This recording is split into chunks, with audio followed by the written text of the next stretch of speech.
بسم اللہ الرحمن الرحیم۔ السلام علیکم ناظرین، آپ یوٹیوب چینل دیکھ رہے ہیں، میں عمران خان ہوں۔ ناظرین، پاکستان کے وزراء، حکومت اور حکومت کے جو حمایتی صحافی ہیں، یہ سارے لوگ یہ تاثر دے رہے ہیں کہ جیسے اب سعودی عرب پاکستان کی معیشت سنبھال لے گا۔ سعودی عرب پاکستان کی معیشت کیوں سنبھالے گا؟ اور اگر پاکستان کی معیشت سنبھل گئی اور بہتر ہو گئی تو پھر ہم سعودی عرب کے یا باقی لوگوں کے کس کام میں رہیں گے؟ یعنی ہم تو کسی کے کام کے نہیں رہیں گے۔ ہم جب تک غریب ہیں، جب تک کمزور ہیں، جب تک ہمارے پاس پیسے نہیں ہیں، جب تک ہماری معیشت سسک رہی ہے، تب تک ہم باقیوں کے کام آ سکتے ہیں، تب تک ہم سے بات منوائی جا سکتی ہے۔ جب ہمارے پاس پیسے ہوں گے، معیشت ہماری بہتر ہوگی، تب ہم کسی کی بات کیوں مانیں گے؟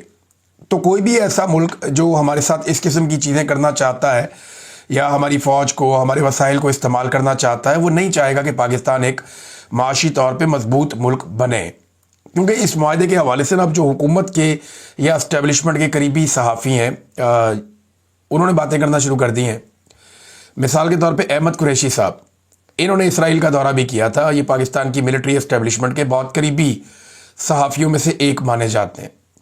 انہوں نے بڑا کلیئرلی کہہ دیا کہ اسرائیل نے جو اٹیک کیا ہے قطر کے اوپر، یہ رائٹرز کو باقاعدہ سٹیٹمنٹ دیا گیا سعودی عرب کی جانب سے کہ جو قطر کے اوپر اسرائیل نے اٹیک کیا ہے، پاکستان اور سعودی عرب کی جو ڈیل ہوئی ہے دفاع کے حوالے سے، قطر کے اوپر جو اسرائیلی اٹیک ہے اس کے ساتھ کوئی تعلق نہیں ہے۔ انہوں نے صاف کہہ دیا کہ اسرائیل نے جو اٹیک کیا قطر کے اوپر، اس کا اس جو پاکستان اور سعودی عرب کے درمیان جو دفاعی معاملہ طے پایا، اس کے ساتھ کوئی کسی قسم کا تعلق نہیں ہے۔ آگے انہوں نے بتایا کہ جی یہ بڑے عرصے سے سعودی عرب کرنا چاہ رہا تھا، اور اس کو خصوصاً جو ہے وہ ایران کے حوالے سے انہوں نے جوڑا کہ ایران اس کے بعد کمزور ہو جائے گا۔ اب دیکھیں، میرا سوال بھی یہی تھا اور بہت سارے لوگ اور بھی یہی پوچھ رہے ہیں، اور جو بڑا سوال ایک پیدا ہوا کہ کیا یہ ایک اگر معاہدہ حکومت پاکستان نے کیا ہے تو اس معاہدے سے پہلے پارلیمنٹ کو اعتماد میں لیا گیا؟ کیا کیبنٹ نے اتنے امپورٹنٹ معاملے کے اوپر کوئی بحث ہوئی؟ کیا پاکستان کی جو پولیٹیکل قیادت ہے انہوں نے بیٹھ کے اس کے اوپر بات کی؟ کیا یہ معاملہ سینٹ میں، قومی اسمبلی میں آیا؟ کیا یہ کابینہ کے اندر رکھا گیا؟ کیا یہ دفاع کی اور خارجہ کی جو وزارتیں ہیں ان کے اندر یہ معاملہ رکھا گیا؟ تو یہ سب کے لیے ایک سرپرائز ہے۔ یہ معاملہ پارلیمنٹ سے باہر باہر ہو گیا، حالانکہ جو آئین ہے وہ اس کے اوپر مختلف رائے دیتا ہے۔ شہزاد اکبر صاحب نے یہ معاملہ اٹھایا، کچھ اور لوگوں نے بھی اٹھایا۔ اب وزراء نے جو ہے وہ زمین آسمان کے کلابے ملانا شروع کر دیے۔ مثال کے طور پہ خواجہ آصف کہتے ہیں کہ یہ یورپی یونین طرز کا ایک اتحاد ہے۔ رانا ثناء اللہ کہتے ہیں کہ پاکستان اور سعودی عرب مل کر ورلڈ سپر پاور بن گئے ہیں، اور پاکستان جو ہے وہ فوجی نقطہ نظر سے سپر پاور ہے، اور سعودی عرب جو ہے وہ معاشی نقطہ نظر سے سپر پاور ہے۔ رانا ثناء اللہ صاحب کو کیا سپر پاور کا مطلب بھی پتہ ہے کہ وہ کیا ہوتی ہے؟ سپر پاور کا مطلب صرف یہ دو چیزیں نہیں ہیں، ٹیکنالوجی ہے، آئی ٹی ہے، انڈسٹری ہے، دنیا کے بے شمار علوم ہیں، ان کے اوپر کتنی آپ کی کمانڈ ہے، عالمی میڈیا پہ آپ کا کنٹرول کیا ہے، عالمی اسٹیبلشمنٹ پہ آپ کا کنٹرول کیا ہے، عالمی اداروں پر آپ کا کنٹرول کیا ہے، دنیا کے جدید ترین ہتھیار کیا ان دونوں ملکوں میں سے کسی ایک کے پاس ہیں؟ تو بالکل نہیں ہے۔ تو ہم نے زمین آسمان کے کلابے ملانا شروع کر دیے، اور اس طرح شو کیا جا رہا ہے۔ کچھ جرنلسٹ تو یہ کہہ رہے تھے، مجیب الرحمان شامی صاحب کو میں سن رہا تھا کہ یہ 140 ارب ڈالر کے پاکستانی جو قرضے ہیں یہ ایسے ایویپوریٹ ہو جائیں گے، اڑ جائیں گے۔ دیکھیں، ہمارے صحافیوں نے پاکستان کے ساتھ ہمیشہ بڑی زیادتی کی ہے۔ جب پاکستان دو ٹکڑے ہو رہا تھا نا، تب بھی کچھ صحافی گئے تھے مشرقی پاکستان میں، انہوں نے آ کے ایک بالکل ڈیفرنٹ پکچر پیش کی۔ جو اسٹیبلشمنٹ نے چاہا انہوں نے ویسی تصویر کشی کر دی، لیکن حقیقت اس سے مختلف تھی۔ پاکستان دو ٹکڑے ہو گیا، انہوں نے حقائق چھپائے، اور وہ بھی مجرم ہے، اس کے اندر برابر کے شریک ہیں وہ لوگ۔ اب اسی طرح آج پھر حقائق کو مسخ کیا جا رہا ہے۔ کچھ عرصہ پہلے کہا جاتا تھا کہ SIFC یہ گیم چینجر ہے، یہ ہر چیز کو بدل کے رکھ دے گا، یہ بے شمار سرمایہ کاری لے کے آئے گا، 100-200 ارب ڈالر آ جائے گا پاکستان میں، ہر چیز ہماری کنٹرول ہو جائے گی۔ نہیں ہوا، ککھ نہیں ہوا۔ پھر کہا گیا منرلز بیچنے جا رہے ہیں، تو ایک چھوٹی سی کمپنی آئی ہے امریکہ کی، وہ بھی معاہدہ کر کے نکل گئی، MOU سائن کر کے، اور ان کی جو اپنی ورتھ ہے وہ 7 ملین امریکی ڈالرز ہے، چھوٹی سی کمپنی ہے۔ اور منرلز کا ہم نے اتنا رولا ڈالا کہ جناب یہ ہو جائے گا، وہ ہو جائے گا، سارے قرضے اتر جائیں گے، کچھ نہیں ہوا۔ پھر ہم نے کہا جی انویسٹمنٹ آ رہی ہیں بہت بڑی بڑی، فلانا ملک اتنے ارب ڈالر دے رہا ہے، فلانا اتنے ارب ڈالر دے رہا ہے، کچھ بھی نہیں آیا۔ تو ٹرک کی ایک کے بعد ایک بتی ہے جس کے پیچھے پاکستانیوں کو لگا دیا جاتا ہے. اب یہ ایک اور ٹرک کی بتی میں لگایا گیا کہ کیونکہ سعودی عرب کا اور پاکستان کا ہمارے پاس دینے کے لیے ہے کیا سوائے دفاع کے, سوائے فوج کے, اور بچا کیا اس ملک میں؟ ہر چیز تو ہم نے تباہ کر دی ہے. کوئی انویسٹمنٹ کر نہیں سکتا, یہاں پہ رول آف لا ہی نہیں ہے, پاکستان میں امن و امان ہی نہیں ہے. اور ہم جب کسی اور کو کہتے ہیں کہ ہم آپ کی حفاظت کریں گے تو کیا ہم اپنی حفاظت کر پا رہے ہیں؟ آج پاکستان کے اندر پاکستان کے فوجی جوان, دیگر سیکورٹی فورسز کے لوگ اور عام شہری روزانہ کی بنیاد پہ شہید ہو رہے ہیں. کتنی جانیں روز چلی جاتی ہیں. کیا ہم پاکستان کو محفوظ بنا پائے ہیں جو ہم دوسرے ملکوں کو یہ آفر کر سکتے ہیں کہ ہم آپ کو بھی محفوظ بنائیں گے؟ یہ پاکستان ایک ملک ہے, ایک سیکورٹی کمپنی نہیں ہے. احمد قریشی صاحب کہہ رہے ہیں کہ یہ اسرائیل کے خلاف نہیں ہے. یعنی رانا ثناء اللہ صاحب کی بات تو سنیں نا, وہ کہتے کیا ہے؟ وہ کہتے ہیں جی کہ جس مسلمان ملک پر جارحیت ہوگی تو یہ ورلڈ سپر پاور اس کا نوٹس لے گی اور مدد کرے گی. 56 اسلامی ملکوں کی ایک فورس پہلے بھی بنائی ہوئی ہے ہم نے, اور اسرائیل کو وہ حملے سے ابھی تک منع نہیں کر سکی. سب سے پہلے اگر یہ ایک فورس بنی ہے اور اسی مقصد کے لیے بنی ہے کہ مسلمانوں کے خلاف ظلم اور بربریت بند کروانی ہے, تو کشمیر اور فلسطین کو آزاد کروانا چاہیے اس فورس کو. کیا یہ کر پائیں گے؟ مجھے تو نہیں لگتا, کیونکہ اس کے مقاصد وہ نہیں ہیں. اور حرمین شریفین کا کیونکہ ایک جذباتی بڑا ہماری وابستگی ہے حرمین شریفین کے ساتھ, تو یہ اس کا نام بیچ میں لے کر آتے ہیں سارے, اور مولوی ہمیں بلیک میل کرتے ہیں اس کے بعد. جبکہ احمد قریشی ہمارے ساتھ بتا رہا ہے کہ جناب یہ ایکچولی اس کے مقاصد کچھ اور ہے. یہ کوئی مسلمانوں کو غیر مسلموں سے بچانے کے لیے یہ اتحاد نہیں ہوا. یہ اتحاد سعودی عرب اور پاکستان کے بیچ میں ہوا ہے تاکہ جو دوسرے فرقے کے مسلمان ہیں ان کے خلاف ایک مضبوط طاقت بن جائے. ایران وغیرہ باقی لوگوں کی بات ہو رہی ہے.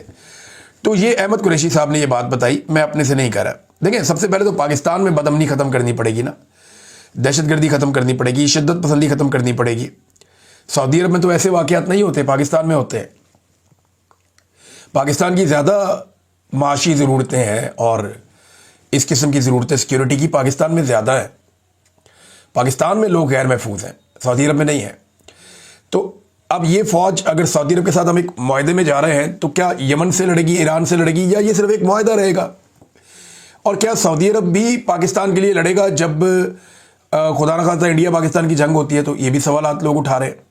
تو سوالات کا ایک بھنڈار ہے. لیکن پھر بھی میں بطور ایک صحافی اور ایک پاکستانی میں یہ کہوں گا کہ سعودی عرب اور پاکستان کے تعلقات جتنے اچھے ہوں اتنے کم ہیں, جتنے معاہدے ہوں اتنے کم ہیں. ہمیں ہر فیلڈ کے اندر معاہدے کرنے چاہیے, چاہے دفاع ہے, چاہے معیشت ہے, چاہے کوئی اور شعبے ہے, تعلیم کا شعبہ ہے, ٹیکنالوجی کا شعبہ ہے. اور اس کے ساتھ علاوہ پاکستان سے بہت بڑی تعداد میں لیبر جاتی ہے. تو ہر شعبے میں, ہر جگہ پہ ہمیں سعودی عرب کے ساتھ معاہدے کرنے چاہیے. یہ پاکستان اور سعودی عرب دونوں کے مفاد میں ہے. پاکستان تحریک انصاف نے بڑا اچھا موقف دیا میچور. انہوں نے کہا جی ابھی تک ہمیں یہ تو نہیں پتا کہ اس معاہدے کے اندر کیا ہے, اس کی تفصیلات تو ابھی ہمارے ساتھ شیئر نہیں کی گئی. وہ تو ابھی مجھے بھی نہیں پتا, کسی کو آئیڈیا نہیں ہے کہ تفصیلی معاہدہ کیا ہے, اس کے اندر ڈیٹیلز کیا ہے. لیکن انہوں نے کہا کہ امت مسلمہ مضبوط جب ہو, جس بھی معاہدے سے ہو ہم اس کی حمایت کرتے ہیں. یہ بڑی پازیٹیو تھنکنگ ہے, بڑی اچھی انہوں نے بات کی ہے کہ اگر پاکستان اور سعودی عرب قریب آ رہے ہیں کسی بھی بہانے تو یہ بری بات نہیں ہے, یہ اچھی بات ہے. لیکن اس کے نتیجے میں پاکستان کو کسی اور مسلمان ملک سے اپنے آپ کو دور نہیں کرنا, یہ بھی سیم ٹائم میں بڑا ضروری ہے. ہمارے سعودی عرب کے ساتھ مثالی اور شاندار تعلقات ہونے چاہیے, لیکن باقی جو مسلمان ممالک ہیں ان کے ساتھ بھی ہمارے اچھے تعلقات ہونے چاہیے, اور کسی ایک ملک سے تعلقات کے لیے دوسرے ملک سے ہمارے تعلقات خراب نہیں ہونے چاہیے. ناظرین, شام کے صدر جولانی نے ایک سٹیٹمنٹ دیا ہے, اور انہوں نے اس موقع پہ سٹیٹمنٹ یہ دیا کہ اسرائیل کے ساتھ کوئی سیکورٹی معاہدہ شام بھی کرنے جا رہا ہے. یہ خوشخبری انہوں نے سنائی ہے.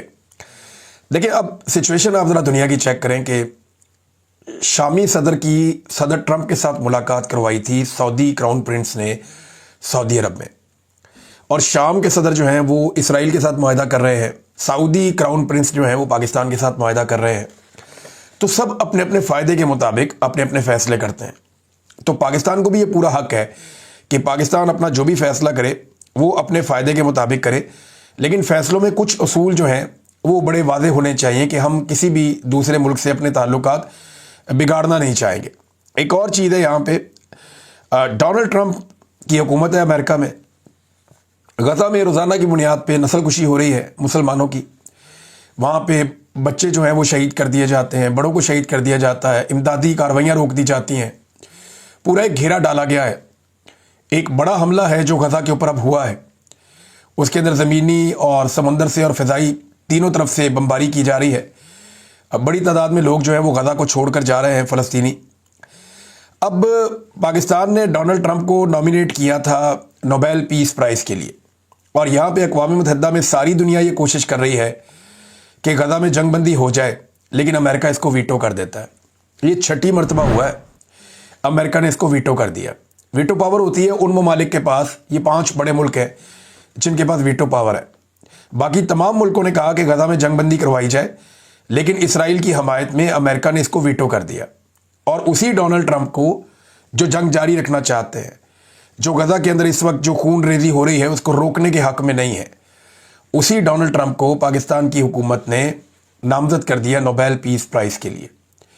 یہ پاکستان کی حکومت کو سوچنا چاہیے تھا کہ صرف اس چکر میں کہ پاکستان کی اسٹیبلشمنٹ موجودہ امریکی صدر کے ساتھ اچھے تعلقات رکھنا چاہتی ہے اور معاملات کو اپنے کنٹرول میں لینا چاہتی ہے, تو ڈونلڈ ٹرمپ کی خواہش پہ اتنا بھونڈا انہوں نے عمل درآمد کیا کہ سب سے پہلے پاکستان نے نامینیٹ کر دیا امن کے نوبل انعام کے لیے ڈونلڈ ٹرمپ کو, اور بعد میں اسرائیلی نیتن یاہو نے بھی کر دیا, اور باقی جگہوں سے بھی آوازیں آنا شروع ہو گئیں.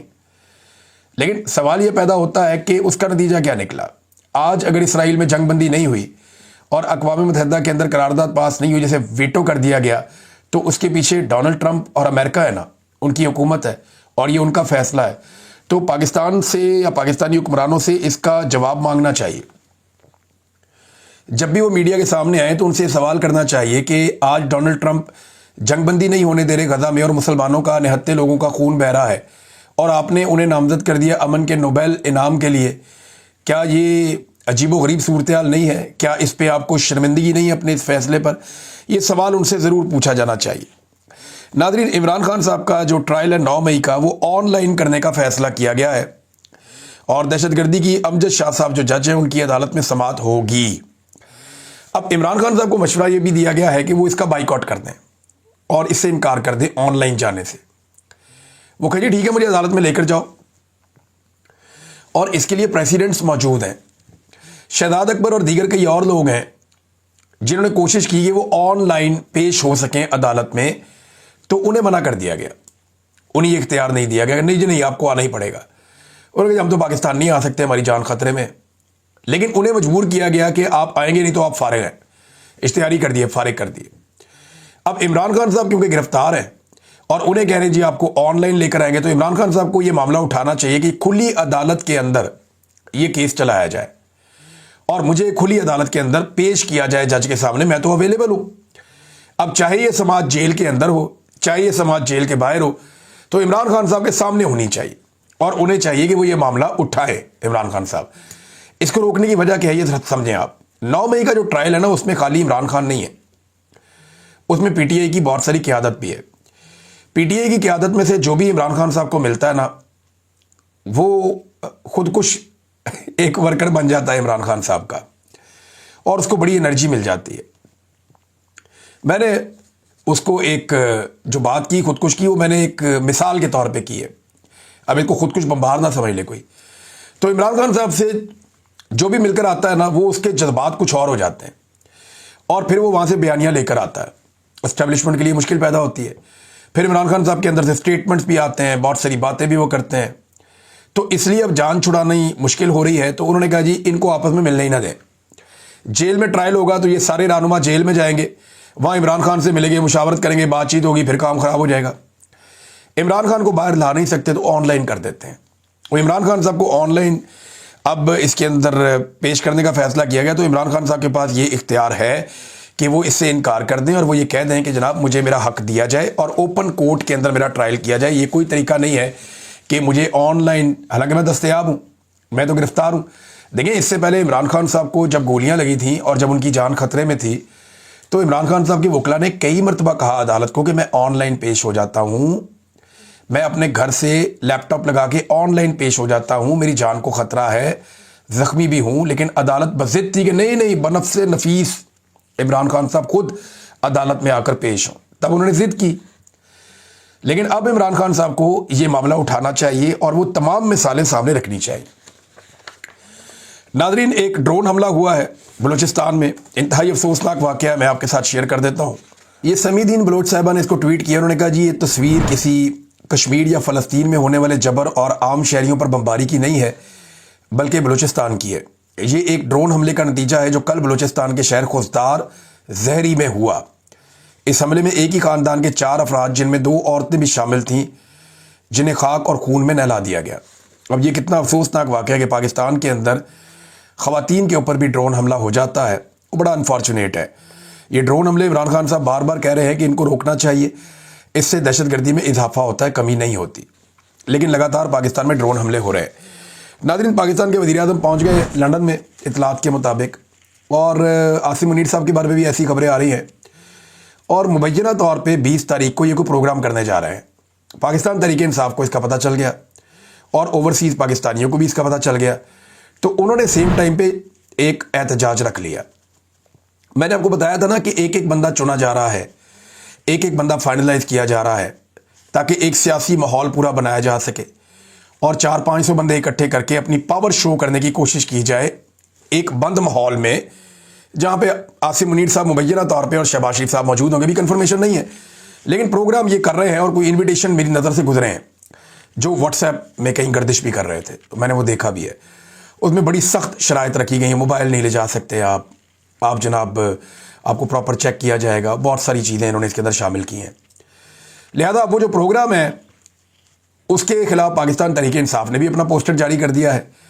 ذرا یہ پوسٹر اگر آپ دیکھیں تو آپ کو آئیڈیا ہو جائے گا کہ تحریک انصاف یا اوورسیز پاکستانیوں کے دماغ میں کیا چل رہا ہے.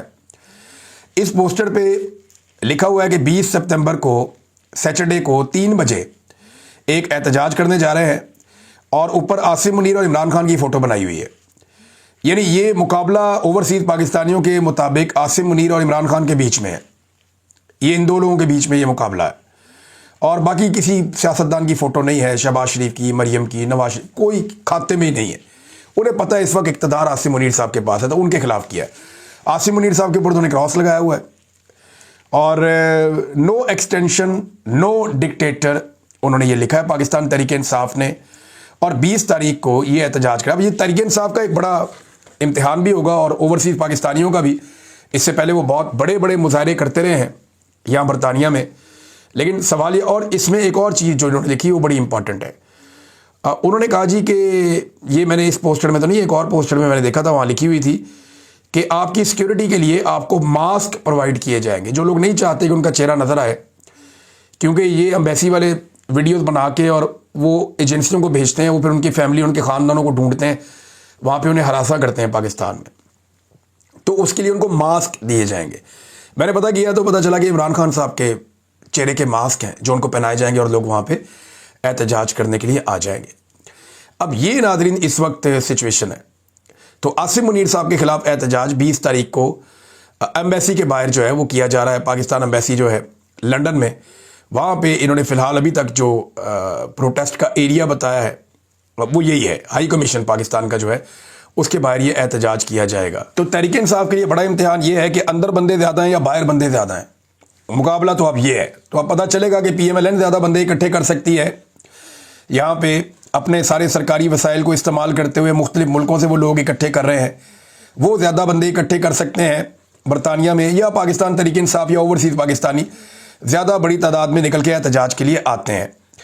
ناظرین، ایک اور بڑی عجیب خبر جو کل ہوا واقعہ پاکستان میں، حیران کن ہے کہ ایک دن کے لیے صرف فیصلہ آیا جسٹس بابر ستار صاحب کا، اور وہ انصاف پر مبنی فیصلہ تھا جس میں ایک میجر جنرل حفیظ الرحمان صاحب کو جو چیئرمین پی ٹی اے غلط طریقے سے لگایا گیا، انہیں فارغ کر دیا گیا، معطل کر دیا گیا، اور وزیر اعظم کو کہا گیا جی آپ نیا لگائیں. تو آج جناب اس فیصلے کی اوقات یہ ہے، یعنی ایک ہائی کورٹ کے جج کے فیصلے کی اوقات ایک ریٹائرڈ جرنیل کے سامنے ککھ بھی نہیں ہے، اور آج جو ہے 24 گھنٹے کے اندر اندر انہیں واپس بحال کر دیا گیا. یہ ہے ناظرین اس ملک میں نظام انصاف کی حالت. اور اسٹیبلشمنٹ نے طے کر لیا ہے کہ ججوں کو بھی تن دو، اداروں کو بھی تن دو، عوام کو بھی بیڑا غرق کر کے رکھ دو، سیاسی جماعتیں فارغ کر دو، پارلیمنٹ کی کوئی اوقات نہیں ہے. اس وقت اسٹیبلشمنٹ نے پورے ملک کے اوپر جبرن قبضہ کر لیا. رول آف لا نام کی کوئی چیز نہیں بچی. اس ملک میں کون انویسٹمنٹ کرے گا؟